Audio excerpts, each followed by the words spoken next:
wisdom, a new global voice. This event, as you have heard, is being telecast live across the world, and crores of people in lakhs of places are eager to listen to our beloved Honorable Prime Minister. His unwavering commitment towards preventive health care, holistic living, and human well-being continues to inspire millions around the world. It is now my privilege and profound honor to invite the Honorable Prime Minister of India, Shri Narendra Modi ji, to kindly address the nation and the world on the occasion of International Day of Yoga 2026. ये मेरा परम सौभाग्य और अत्यंत सम्मान का विषय है कि भारत के माननीय प्रधानमंत्री जी से विनम्र अनुरोध करूं कि वे अंतर्राष्ट्रीय योग दिवस 2026 के अवसर पर राष्ट्र एवं विश्व समुदाय को संबोधित करें। मंच पर विराजमान राज्यपाल श्री आर.एन. रवि जी, ऊर्जावान मुख्यमंत्री शुभेंदु अधिकारी जी, केंद्र में मेरे सहयोगी प्रताप राव जाधव जी, अन्य सभी महानुभाव, यहां कोलकाता में जुटे सभी प्रतिभागी, देश विदेश में योग से जुड़ रहे सभी साथी और मेरे प्यारे देशवासियों, 21 जून का ये दिन पृथ्वी के कुछ भूभाग पर साल में सबसे लंबी अवधि का दिन होता है और अंतर्राष्ट्रीय योग दिवस के कारण 21 जून का ये दिन विश्व के सबसे बड़े सामूहिक उत्सव का दिन भी बन गया है। विश्व के अलग अलग हिस्सों से योग की एक से एक अद्भुत तस्वीरें आ रही हैं। भारत में हिमालय से लेकर हिंद महासागर तक, पूर्वोत्तर और पूरब में बंगाल से लेकर पश्चिम में सौराष्ट्र तक पूरा देश योग की ऊर्जा से, चैतन्य से भरा हुआ नजर आ रहा है। पूरा देश, पूरा विश्व एक दूसरे से जुड़ा हुआ नजर आ रहा है और यही तो योग की ताकत है। योग सबको जोड़ता है, योग सबको साथ लाता है। मैं इस अवसर पर पूरे विश्व को, संपूर्ण मानव समुदाय को अंतर्राष्ट्रीय योग दिवस की बहुत बहुत शुभकामनाएं देता हूं। साथियों, आज योग दिवस पर मैं खास करके पूरे बंगाल में, कोलकाता में यहां बने स्वच्छता के योग के लिए भी कोलकाता वासियों की सराहना करूंगा। ये अद्भुत पहल है, स्वच्छता से स्वागत। स्वच्छता से स्वागत पहल के लिए जिस तरह यहां लगातार श्रम किया गया है, नागरिक कर्तव्य निभाया गया है, वो सभी देशवासियों के लिए आज एक बहुत बड़ी प्रेरणा बन गया है। साथियों, योग दिवस के अवसर पर आज बंगाल में होना बहुत ही विशेष है। बंगाल की ये पवित्र भूमि, जहां भगवान रामकृष्ण परमहंस जैसे सिद्ध संतों ने अवतार लिया, जहां से निकलकर स्वामी विवेकानंद ने पूरे विश्व को योग से परिचय कराया, जहां महर्षि अरविंद जैसे महान योगी ने जन्म लिया, लाहिड़ी महाशय जैसे महान योगियों ने जहां योग परंपरा को नई ऊंचाइयों तक पहुंचाया, आज उसी धरती पर सामूहिक योग का अनुभव एक अलग आध्यात्मिक अनुभूति दे रहा है। इसी बंगाल की धरती पर जन्मे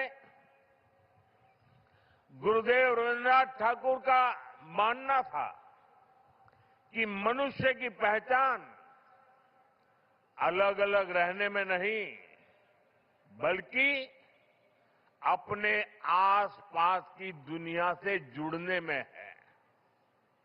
यही जुड़ाव योग का मूल भाव है। महर्षि अरविंद भी कहते थे,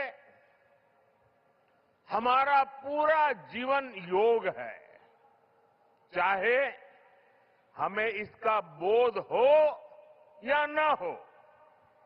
योग जब स्वभाव में आता है तो वो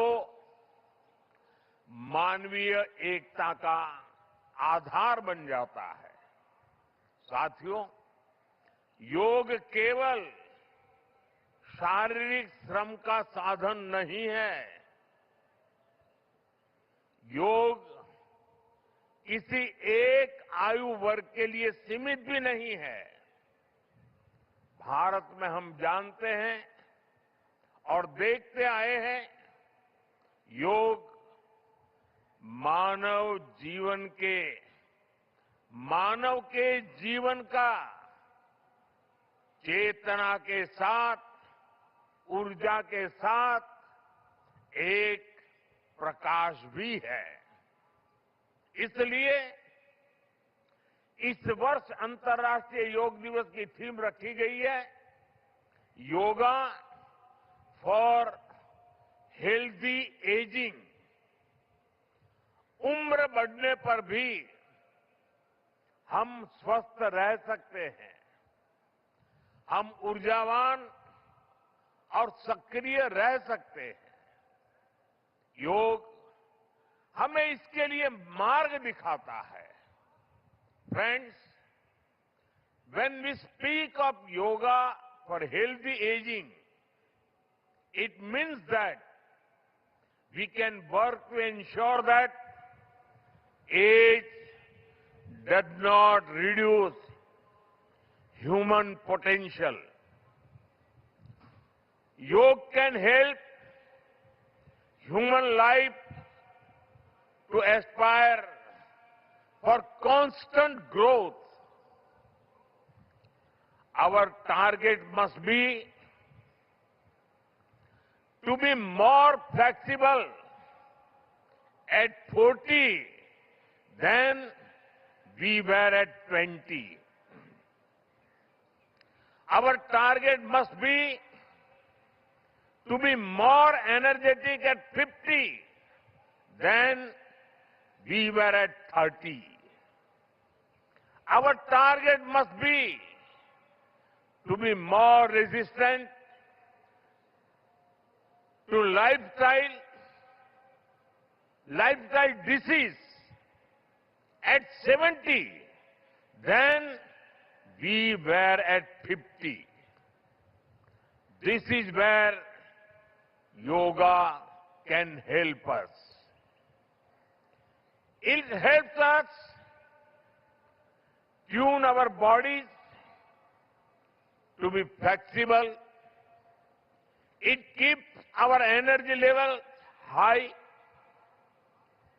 It also helps us maintain a calm, stress-free life and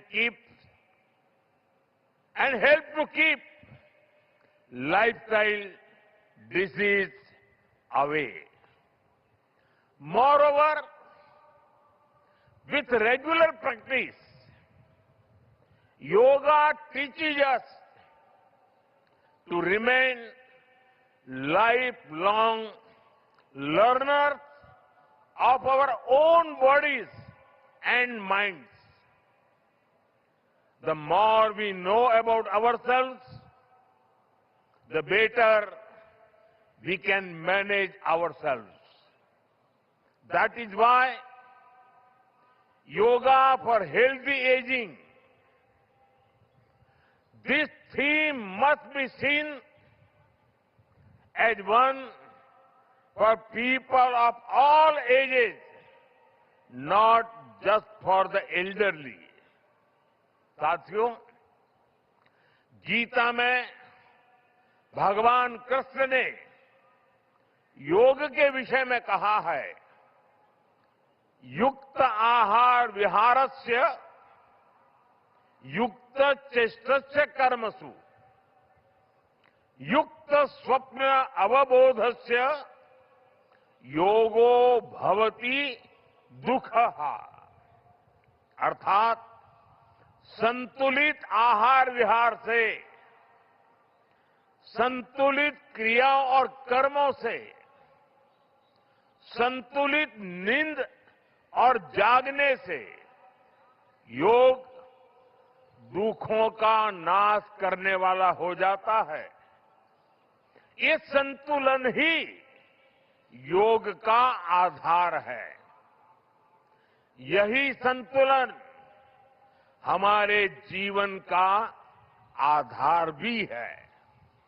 लेकिन ज्यादातर लोग आज इस आधुनिक समय में जीवन के असंतुलन से ही जूझ रहे हैं। बहुत मशक्कत करनी पड़ रही है उनको। योग हमें जीवन को बैलेंस वे में जीने की कला सिखाता है। योग हमें डूज और डोंट सिखाता है। और जब हम हमारे शरीर को सही ढंग से चलाना सीख लेते हैं तो स्वास्थ्य हमारा स्वभाव बन जाता है।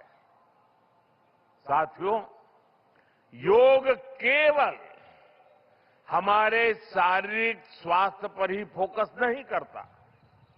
योग मानसिक स्वास्थ्य से शारीरिक स्वास्थ्य का मार्ग दिखाता है। इसलिए योग के विषय में युक्त चेष्टस्य कर्मसु कहा गया है। यानी हमें क्या करना चाहिए, क्या नहीं करना चाहिए, इसका बोध। ये बोध हमारे जीवन में शांति का स्रोत तो बनता ही है, इससे विश्व शांति का मार्ग भी खुलता है। इसलिए योग आज केवल हमारी पर्सनल लाइफस्टाइल के लिए जरूरी है, इतना ही नहीं है। योग दुनिया के बेहतर भविष्य के लिए एक आवश्यकता भी है। साथियों, अंतर्राष्ट्रीय योग दिवस के अवसर पर करोड़ों लोग योग से जुड़ते हैं। लेकिन आज का ये दिन हमें अपने साझा संकल्प को फिर दोहराने का अवसर देता है। आइए हम संकल्प लें, योग को केवल एक दिवस तक सीमित नहीं रखेंगे। योग को केवल एक कार्यक्रम तक सीमित नहीं रखेंगे। हम योग को अपने जीवन का हिस्सा बनाएंगे, अपने परिवार का हिस्सा बनाएंगे, अपनी आने वाली पीढ़ियों का हिस्सा बनाएंगे। साथियों, इसी दिशा में इस वर्ष योग 365 योग 365 की पहल को भी आगे बढ़ाया गया है। इसके तहत 100 दिन के ऑनलाइन योग कार्यक्रम का आयोजन किया गया है, जिसमें अभूतपूर्व जनभागीदारी देखी गई है। 130 देशों के 30 लाख से अधिक लोगों ने इसमें भाग लिया है। साथियों, जब समाज स्वस्थ होगा तब राष्ट्र भी अधिक सक्षम, अधिक समृद्ध और आत्मविश्वासी बनेगा। मैं इसके लिए मैं सबके लिए कामना करता हूं, सर्वे भवन्तु सुखिनः, सर्वे सन्तु निरामया। इसी के साथ आप सभी को एक बार फिर अंतर्राष्ट्रीय योग दिवस की बहुत बहुत शुभकामनाएं, बहुत बहुत धन्यवाद।